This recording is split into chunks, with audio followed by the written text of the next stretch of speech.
Hey there, friend. Today I bring you the fan favorite Mr. Hippo. Now, I could go on and on about how adorable this little guy is, but I'd like to share with you how this video came about. So, I was going through the comments that were left on one of my videos. Can't remember which one it was. I think it was one of the Universe games. No, it was the one that had to do with Tomb Raider films. I think. No, now I remember. It was that Pokemon Snap video that was narrated by Sunset Shimmer. Yes, that was the one. Anyway, there was a question from JetFox89, and the question was asked of me if I would make a Mr. Hippo plush commercial.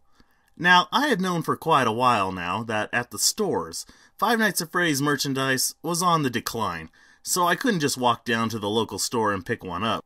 They cycle through the stuff, you know? Just because you see it one day doesn't mean that it will always be there. That's kind of how it works. So in a situation like that, you have to turn to the next best thing, eBay.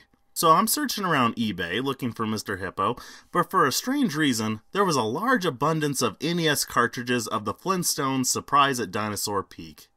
Have you ever played that game before? Well, of course you haven't. Nobody had. It's a rare game, you see. So rare that it's considered one of the most rare in video game history.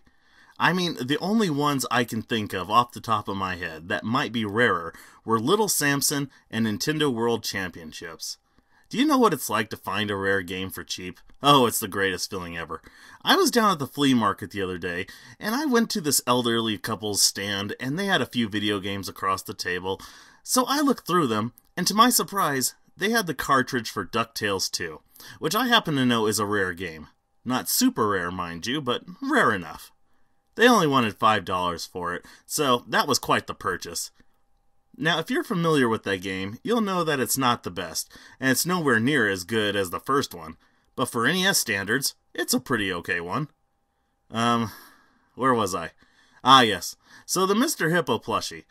They were all kind of pricey, so I thought it best just to Photoshop them in. Yeah, just like that. And you know, to sell something, you don't have to try very hard if people really want the product. You just put it in the middle of the screen and say, buy yours today. And that makes people happy. At least I think it does. And, you know, if I can make them happy, then that's the most important thing of all.